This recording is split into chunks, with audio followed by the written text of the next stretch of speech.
gazette officielle depuis hier soir, Chérif Sy est le président du Conseil national de la transition. Il a été élu lors d'une cérémonie qui a aussi été consacrée à l'installation des 90 membres de l'organe législatif de la transition. L'ambiance de la cérémonie et les réactions dans ce journal. Et puis à Putenga, dans la région du centre-est, une crise née de la gestion du marché à bétail oppose les habitants de cette commune. On a enregistré des blessés et plusieurs personnes ont été interpellées. Voilà pour les titres de cette édition. Bonjour mesdames, messieurs et merci de suivre le 13h15 de la télévision du Burkina.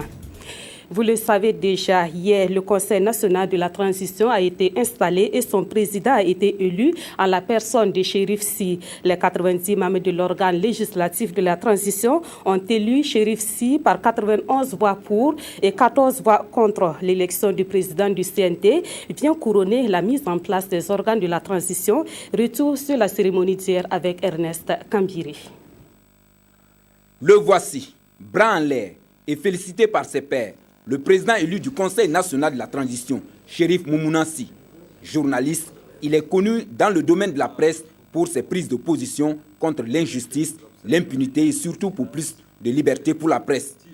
À la tête de l'organe législatif de cette transition, il a été élu par 111 voix par les 90 membres votants du Conseil contre 14 voix pour son principal challenger, Mamadou Koné, membre du bureau politique national du PDS Medba, un parti de l'ex-opposition burkinabé.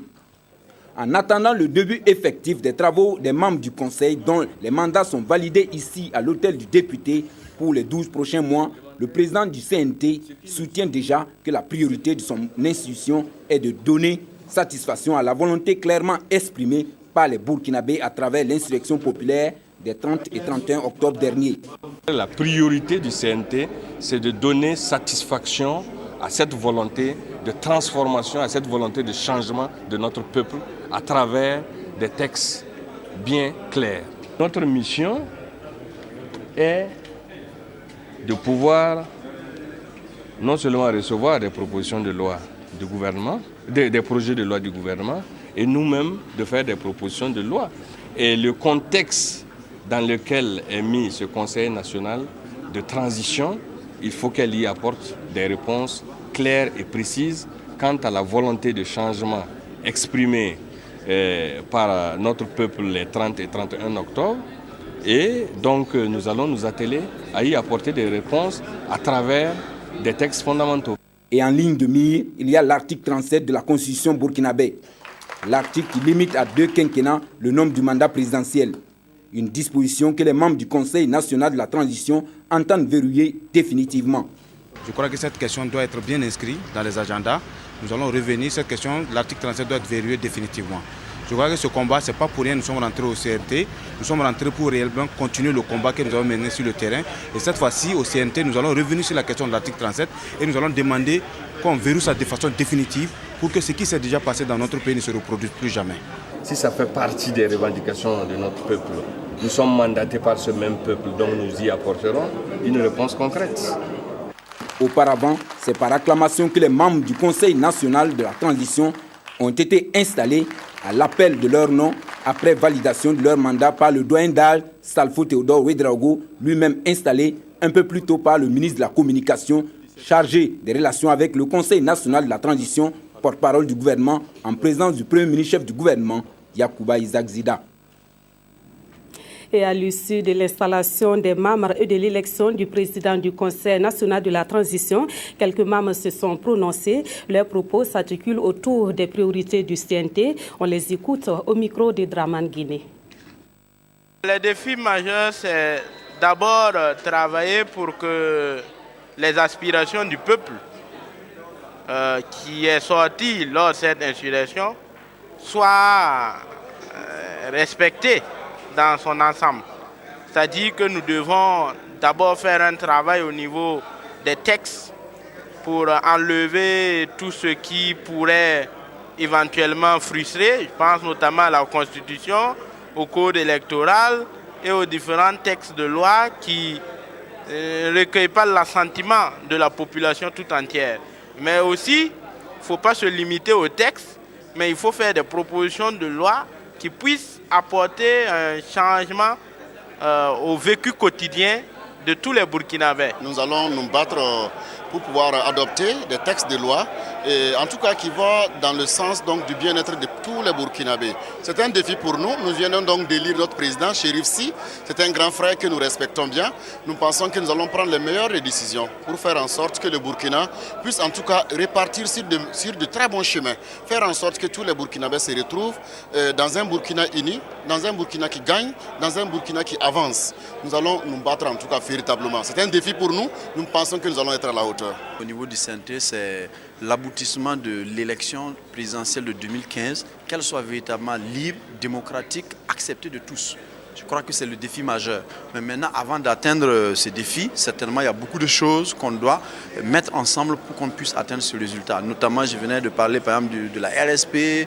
Il y a nos compatriotes, par exemple, de l'étranger, par exemple, qu'on avait recensé. On sait dans quelles conditions, par exemple, ces gens avaient été recensés à l'époque à travers nos différentes ambassades et consulats dans le monde entier.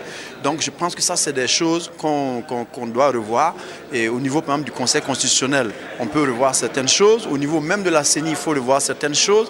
Et il y a beaucoup d'autres choses à revoir. Mais maintenant, tout restera défini en fonction des priorités du moment. Voilà, et puis c'est communiqué avant de poursuivre cette édition. Le ministre de l'Administration territoriale, de la décentralisation et de la sécurité communique. Des informations à ma possession font état de l'utilisation artisanale et abusive du cyanure volé dans des entrepôts en marge des derniers événements qu'a connu notre pays. Le cyanure étant connu pour sa toxicité et ses effets néfastes à moyen et long terme sur la santé des populations et l'environnement, il est demandé à toute personne de signaler tout cas suspect ou avéré d'utilisation de ce produit aux forces de sécurité en appelant les numéros d'urgence ci-après, le 17, le 16 ou le 10-10, ou de bien vouloir porter l'information au commissariat de police ou à la brigade de gendarmerie le plus proche. C'est pour le ministre et par délégation, le secrétaire général Sadou Sidibé, officier de l'ordre national. Cet autre communiqué, le ministre de l'Administration territoriale, de la décentralisation et de la sécurité porte à la connaissance du peuple burkinabé que les obsèques des 7 martyrs de l'insurrection populaire des 30 et 31 octobre 2014, non encore inhumés, auront lieu le mardi 2 décembre 2014 selon le chronogramme suivant. 7h30, mise en place terminée de la population à la place de la Révolution. 8h, transfert des dépouilles mortelles de l'hôpital à la place de la Révolution. 9h, 9h30, office religieux et recueillement. 9h30, levée des corps. Départ pour le cimetière municipal de Gounguin. 10h, cérémonial d'inhumation. Oraison funèbre, honneur militaire.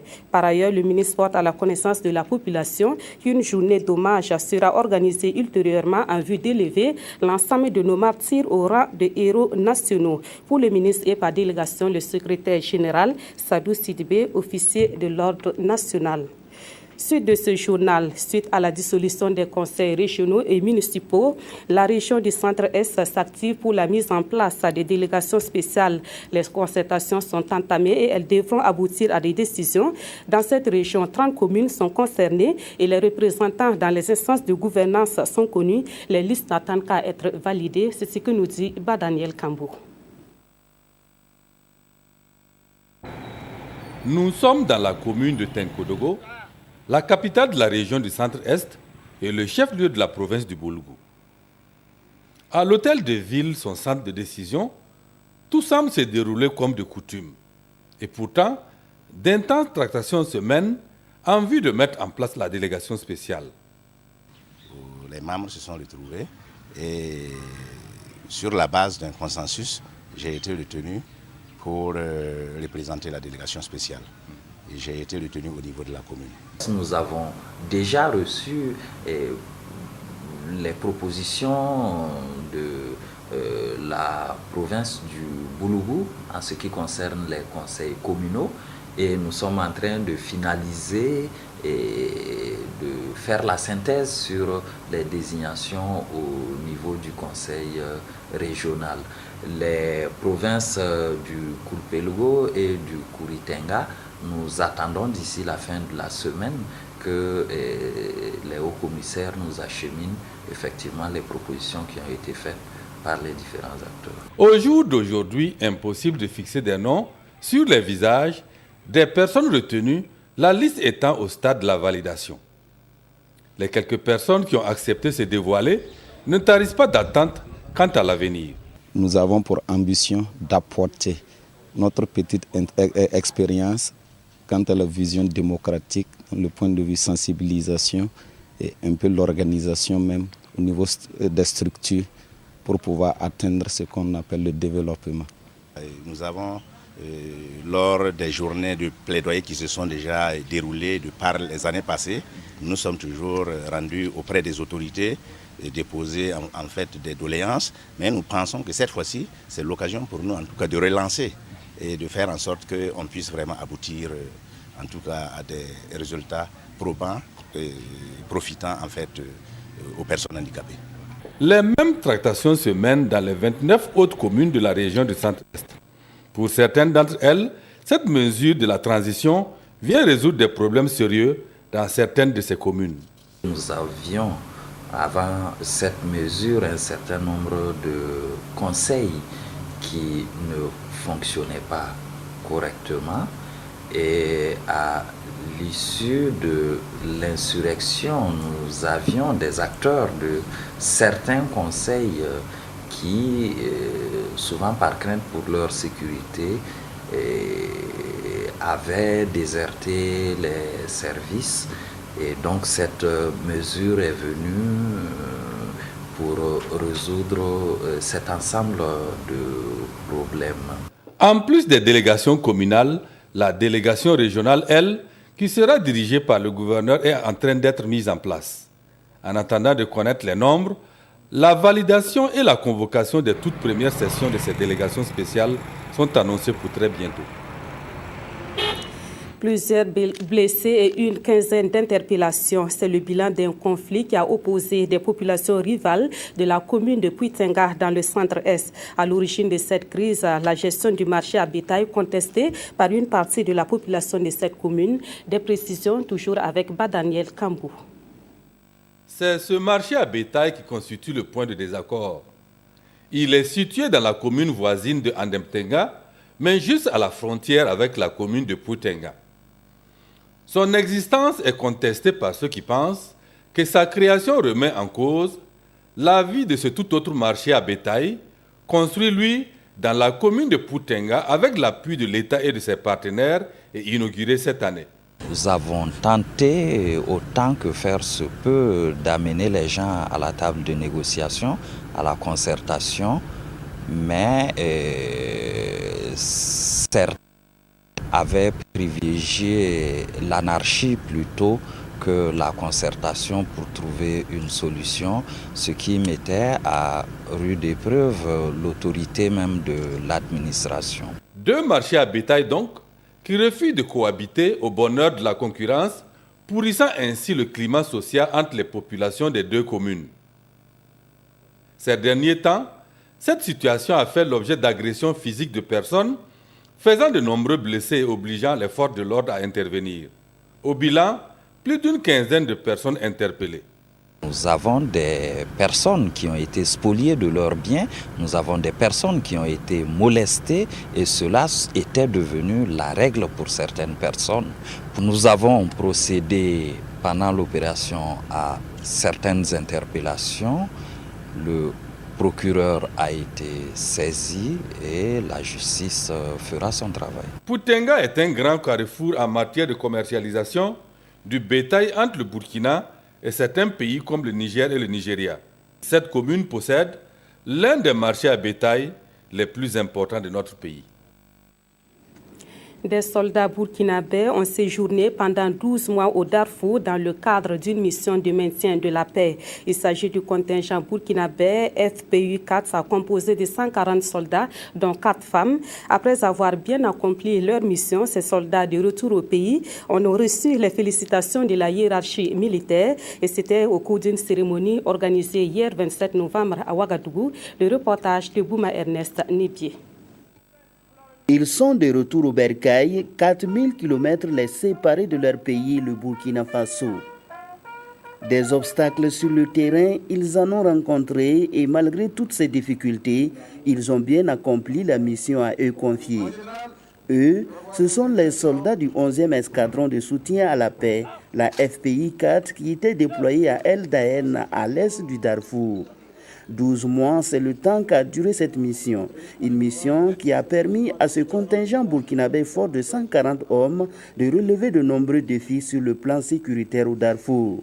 Et c'est avec une immense joie qu'ils reçoivent ici les félicitations de la hiérarchie au cours de ce dîner d'accueil au mess des officiers à Ouagadougou. Chers soldats de la paix de retour au pays natal, c'est avec un réel plaisir qu'au nom du gouvernement et à mon nom personnel, je vous réitère le souhait de bienvenue dans la mère patrie, le Burkina Faso. Toutes les personnes qui vous ont vu évoluer sur le terrain n'ont cessé de magnifier le courage, l'exemplarité et le professionnalisme de votre escadron. Ce sont tous des observateurs qui, parce que convaincus que les Burkinabés sont très aptes et toujours prêts à accomplir correctement toutes les missions de paix à eux confiées, même au péril de leur vie, continuent de faire confiance à nos soldats. La joie se lit sur tous les visages. C'est donc la fierté de retrouver le pays, les parents et les amis après ces 12 mois de mission difficile, mais bien exécutée. La mission s'est bien passée dans l'ensemble, mais en tant que femme, ce n'était pas vraiment simple. Mais bon, on a fait de notre mieux, on a accompli notre mission, nous sommes revenus. Des difficultés, ça ne manque pas. Étant donné que nous ne sommes pas dans notre pays, c'est en terre étrangère, bon, sentiment de joie, de fierté, sentiment de joie de retrouver la famille, de fierté d'avoir servi notre nation. Dans l'ensemble, tout s'est très bien passé, sauf le cas malheureux d'un seul élément qui est tombé malade et qui a dû être rapatrié, bon, malheureusement qui est décédé ici. Sur le terrain, la FPI a pour mission principale d'effectuer la protection de tout le personnel de l'UNAMID ainsi que les installations vitales de l'UNAMID. La hiérarchie les a exhortés à mettre au service de leur pays ces 12 mois d'expérience vécue. Une expérience qu'ils sont appelés à partager également avec leurs camarades d'armes. L'envoi d'un autre contingent au Darfour, la FPI 5, est en vue. Le cadre de programmation pays de la FAO pour le Burkina Faso fait l'objet d'une rencontre qui a débuté hier à Ouagadougou. Les échanges s'articulent autour des domaines prioritaires de l'assistance de la FAO au Burkina Faso. Au terme de la rencontre, les acteurs concernés devront mieux maîtriser le système de suivi et évaluation proposé par la FAO et mettre en synergie leurs actions. Le reportage de Maxime Zongo. L'agriculture, l'élevage, les ressources halieutiques, la gestion durable des ressources forestières, voilà entre autres les domaines prioritaires sur lesquels l'assistance technique de la FAO se concentre au Burkina. Dénommé cadre de programmation pays CPP 2013-2015, ce programme s'inscrit en droite ligne des axes du programme national du secteur rural PNSR. C'est pour un partage d'informations autour de ces axes d'intervention que le présent atelier a été initié. Les attentes, c'est à l'issue de cet atelier qu'on arrive à harmoniser les indicateurs qu'on va suivre dans la mise en œuvre du PNSR, essayer de voir comment la FAO va apporter son appui à accompagner le gouvernement pour mieux renseigner les indicateurs qui ont été définis de manière consensuelle entre tous les acteurs.